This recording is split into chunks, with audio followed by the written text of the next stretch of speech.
Reading with your kids. Hey, so great to see you. Come on in.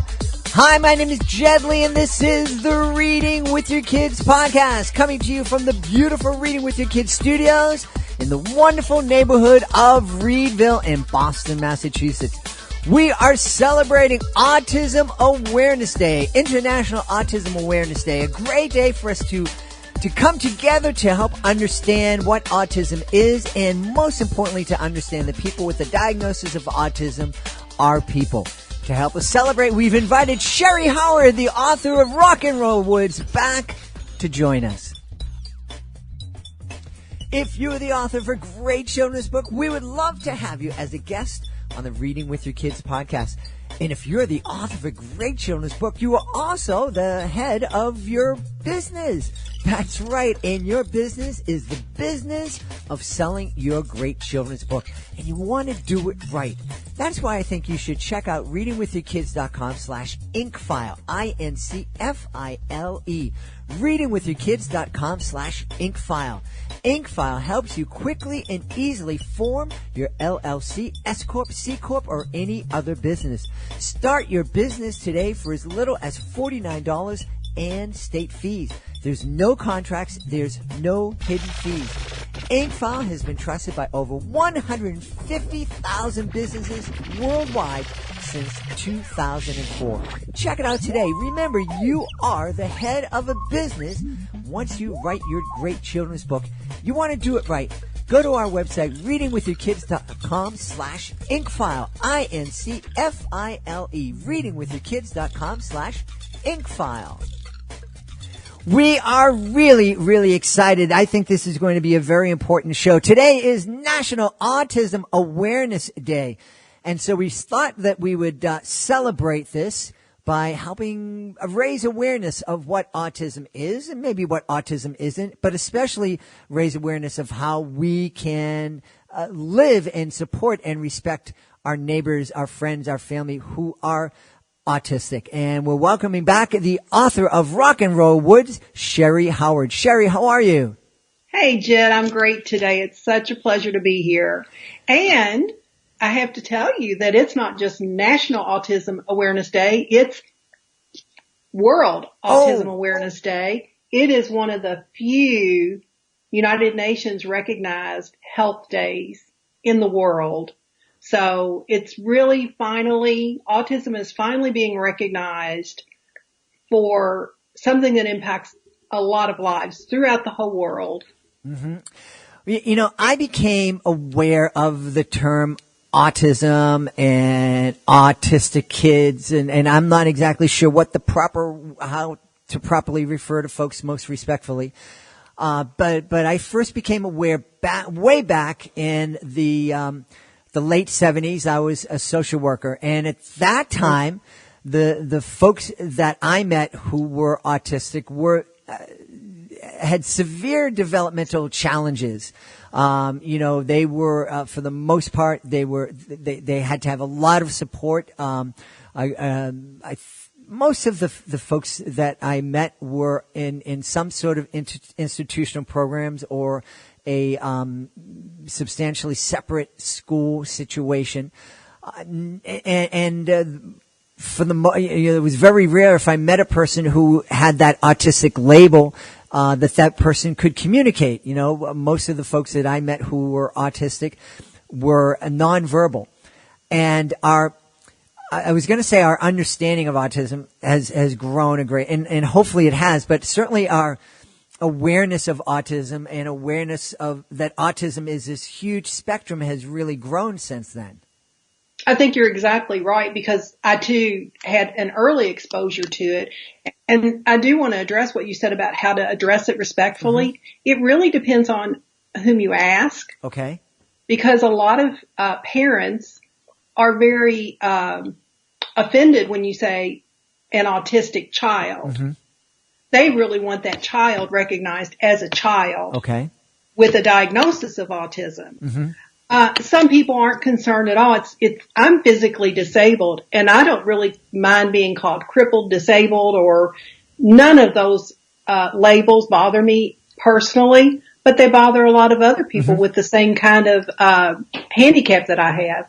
So when you talk about how to address respectfully, it's sort of a toss-up. But I do think that a lot of times just recognizing the child with a diagnosis is a preferred way to go, just as you would with almost anything.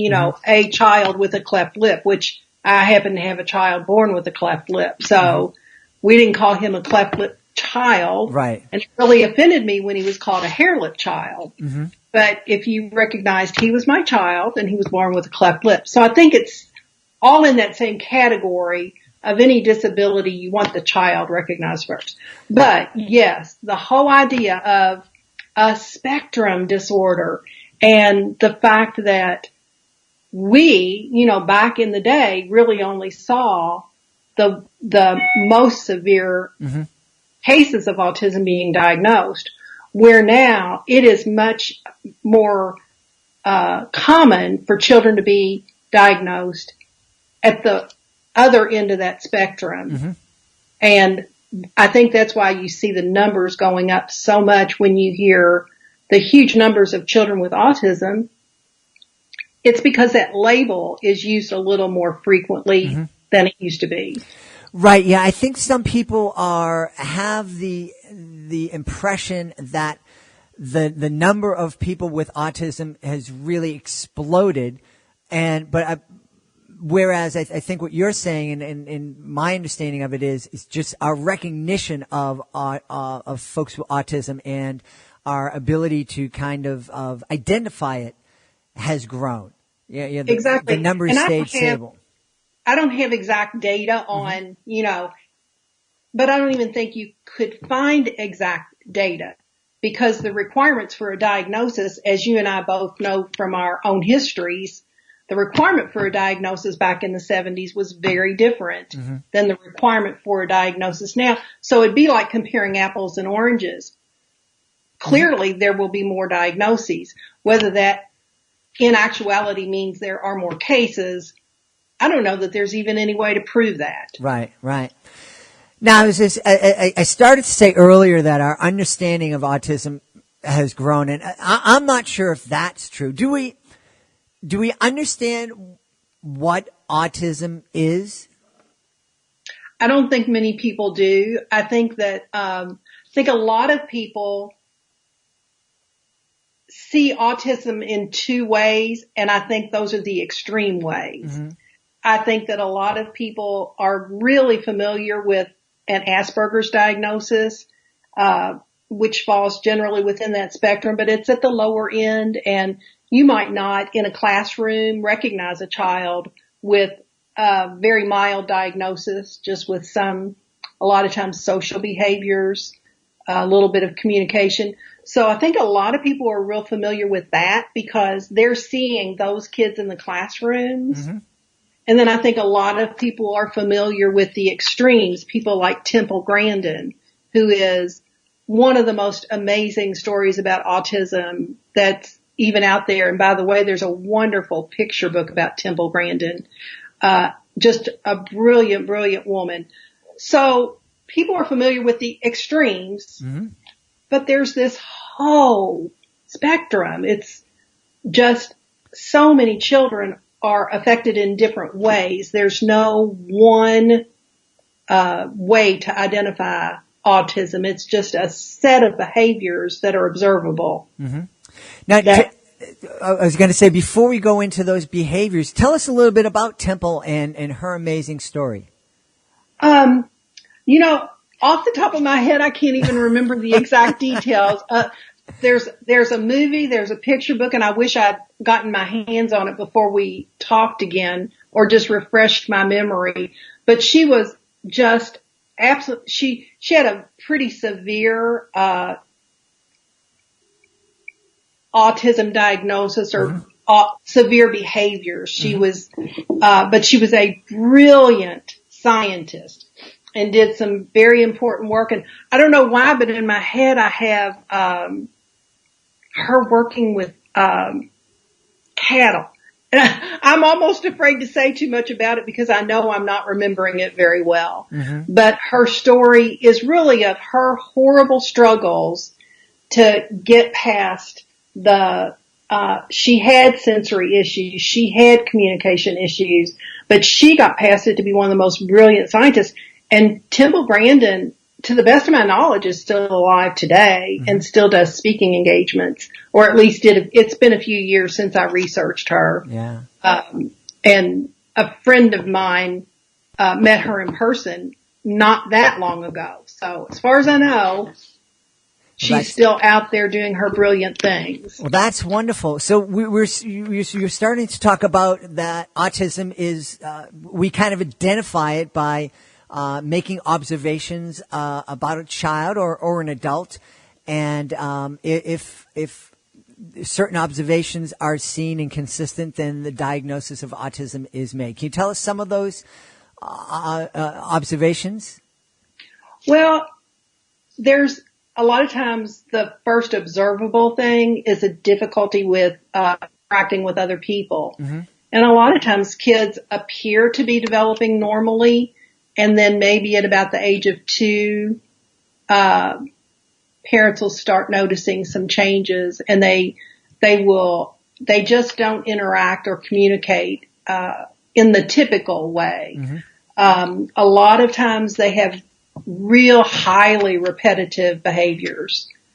And sometimes those behaviors include hurting themselves, mm-hmm. or things that are called self-stimulation, where they might just snap their fingers constantly or tap their head constantly, or any type of a repetitive behavior, or even repetitive language.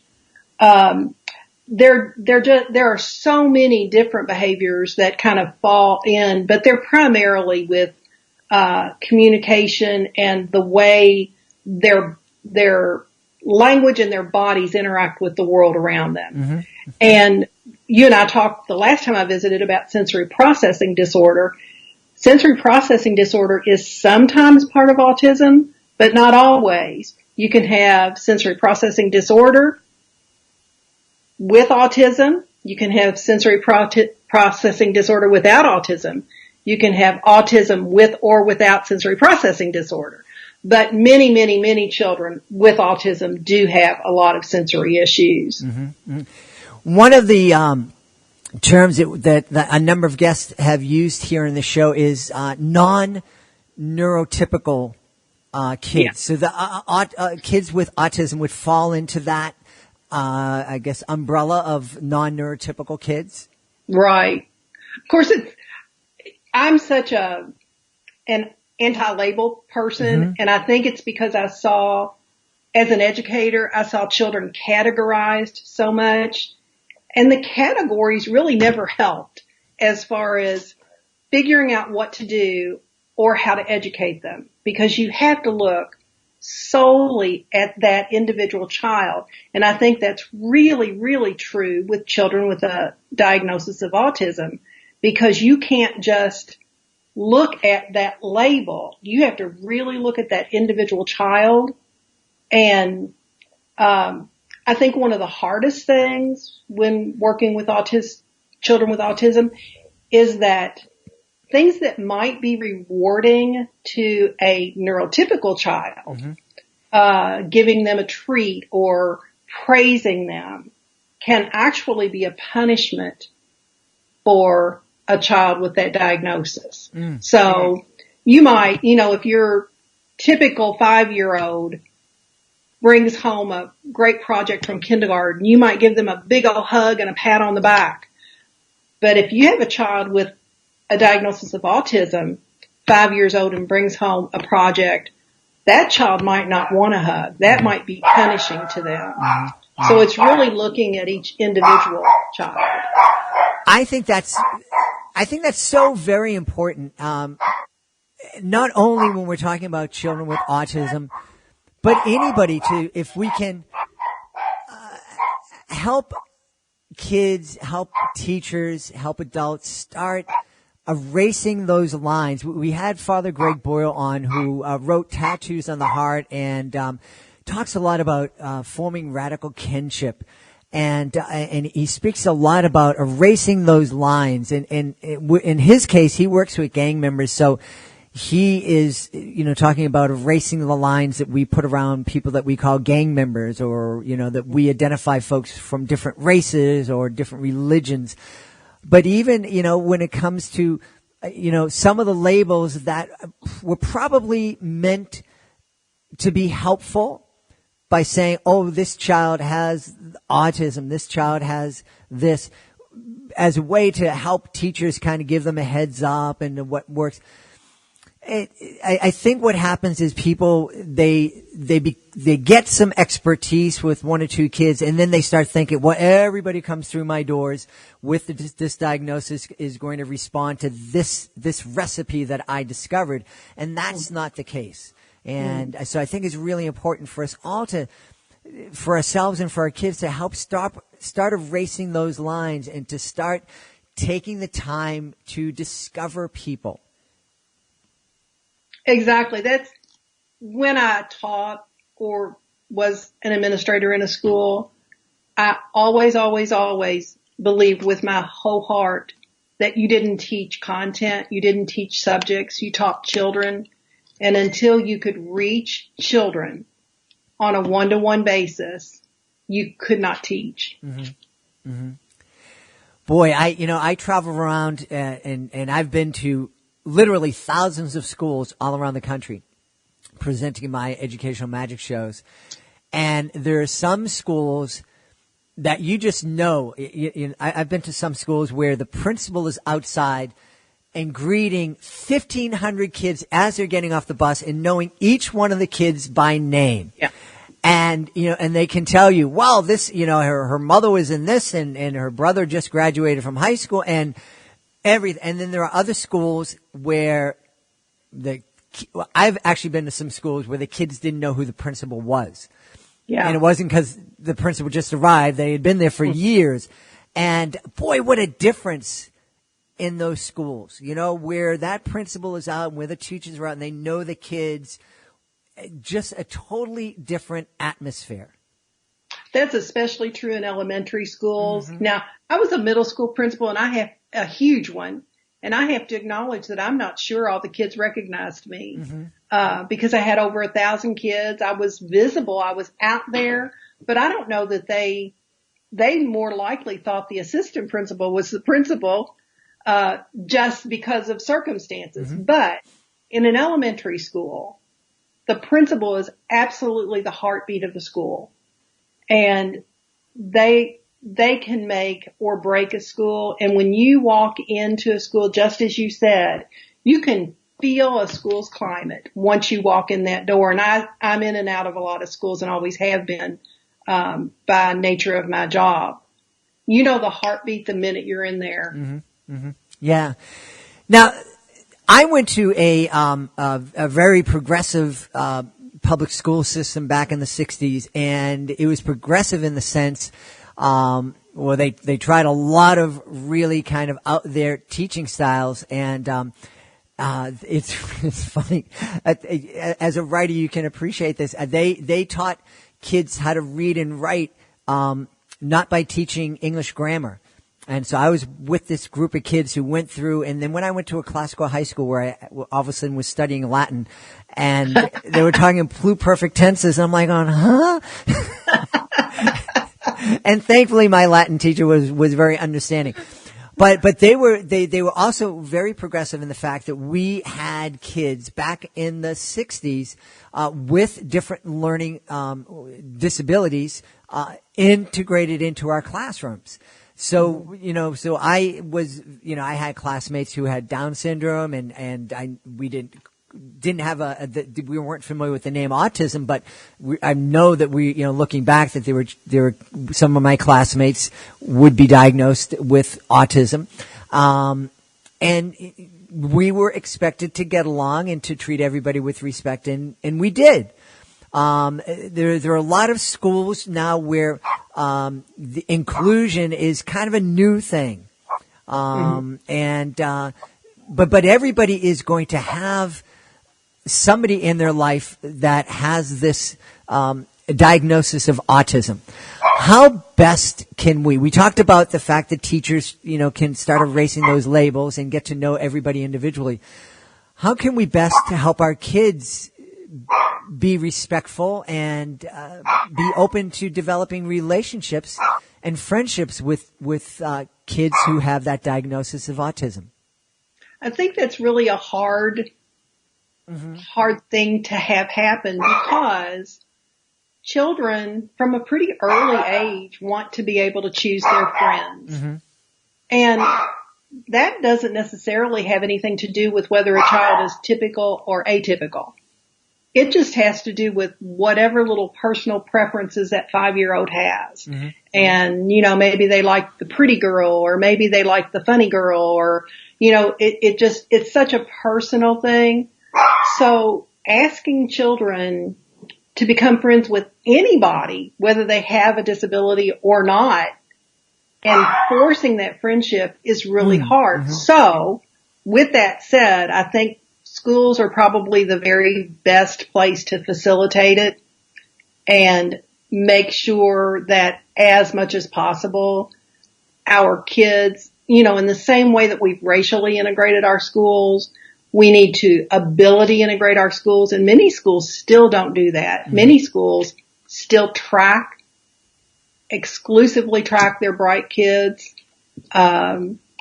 So as a parent, there's not much you can do except when there's an opportunity, take advantage of it until kids are a lot older and a lot of opportunities develop as kids are teenagers to do some volunteer work with younger children who are at risk in some way or other. Yeah. But, that's a great question, Jed, because it's a really hard issue. Yeah.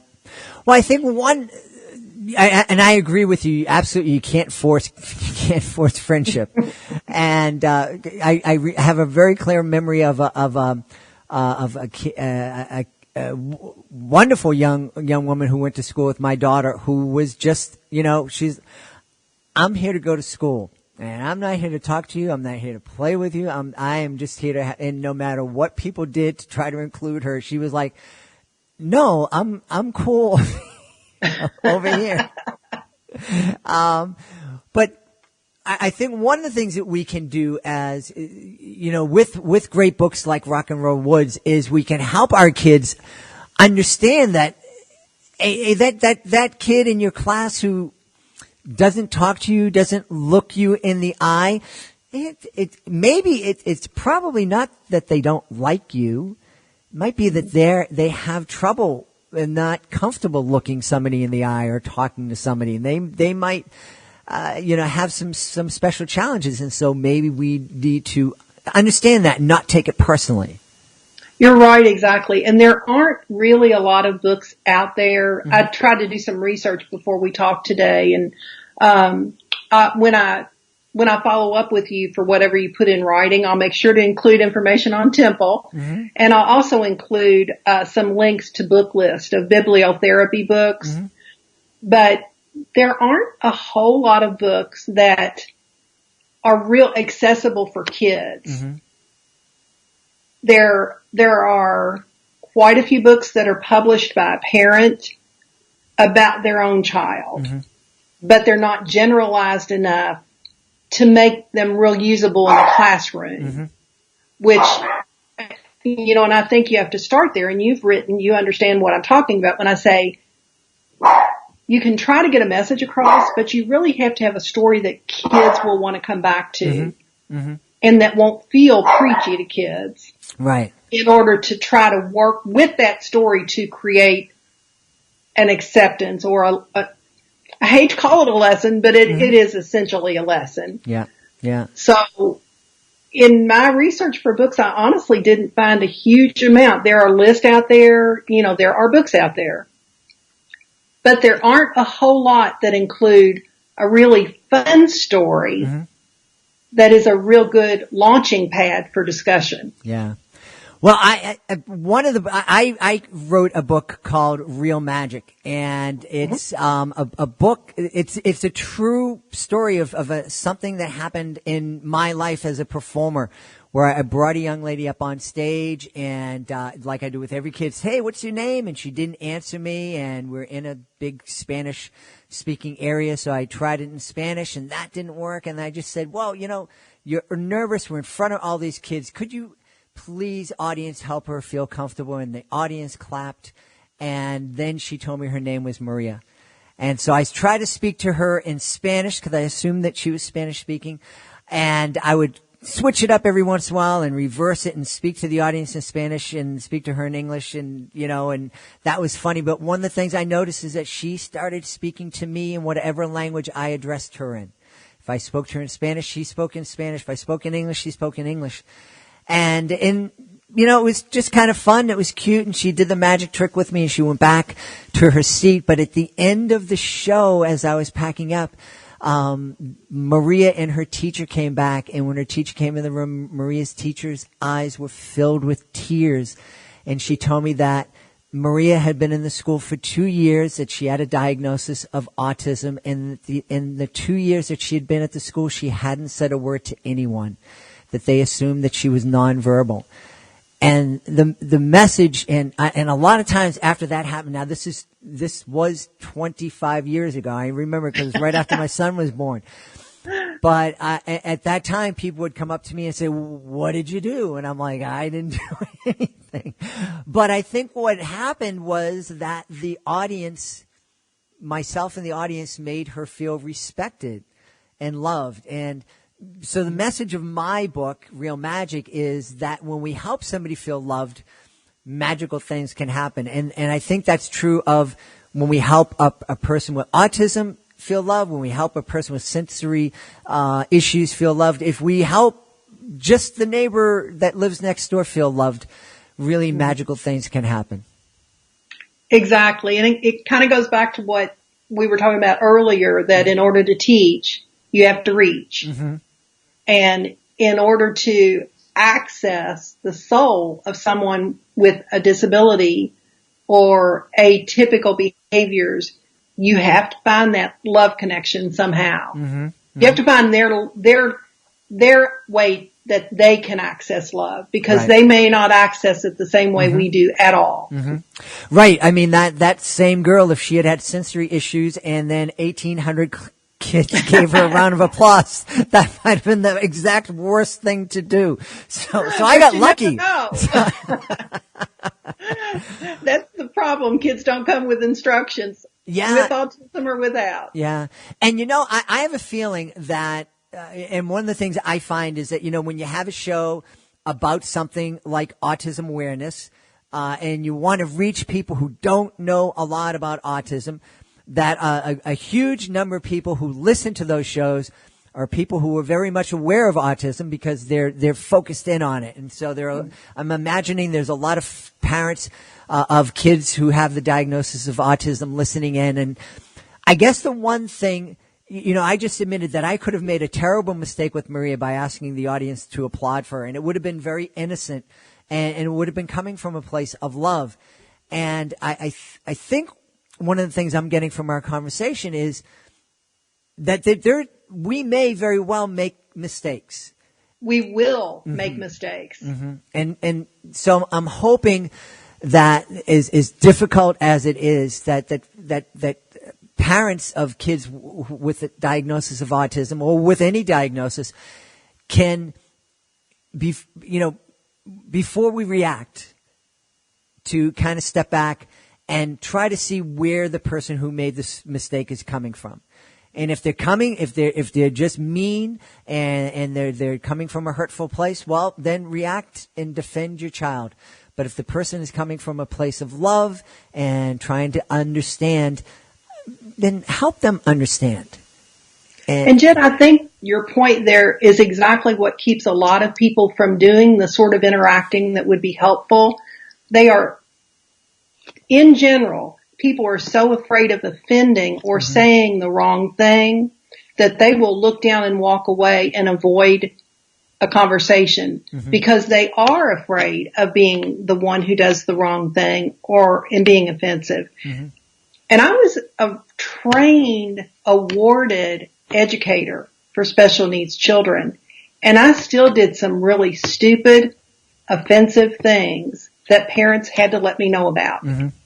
And there are just things that I didn't think them through, Mm-hmm. In the speed of making 8 zillion decisions throughout a day. I did stupid things. Mm-hmm. So when we choose to not interact out of fear of offending, we're being offensive. Right. Yeah. Now I'm never afraid to potentially offend someone because I've been doing it my whole life. But it's never been intentional. But the one thing that I learned very early on in life is these 2 little magical words when you make a mistake and you say, "I'm so sorry." Well, I guess that's 3 words. There, I made a mistake. But the "so" is really good to have in there. You need 3 words. I'm so sorry. Yes, and that really it really can help. And I think if everybody kind of all around it can kind of erase those lines and to, and a lot of people with kids with differences, they put lines around people who are like, "Oh, those are mean people, and those are kids who don't love my kids, and those are people who don't understand." Let's erase those lines too, and start coming together and meet people where they are and start recognizing the humanity that we all share. Exactly. Perfect. Yeah.